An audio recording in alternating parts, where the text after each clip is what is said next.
Why was the recent UK budget so boring? The reason is that there was no underlying philosophy behind it.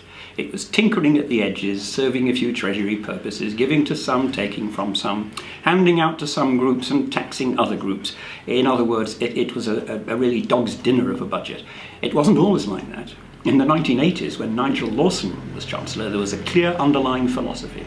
In every one of his budgets, he lowered the general burden of taxation and he abolished at least one tax. The result was that the British economy grew like their clappers. Now then, what is it now? It's tinkering along, 1.6, 1.7 we're told. Now compare US and UK. Look at the red meat of America's budget last December.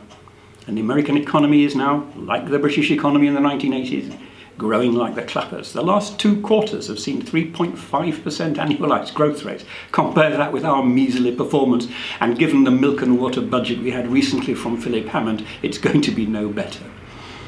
We know what has to be done, but we know what the underlying philosophy should be. It should be not to tax investment or production or the things that produce wealth and growth. It should be to tax consumption. Consumption, particularly the goods consumed by the rich, because they can afford to pay. We should not be taxing Britain's future. We should not be taxing the things that will grow the British economy, like the American one is growing, that will create the jobs. We should not be taxing enterprise, particularly start-up enterprises.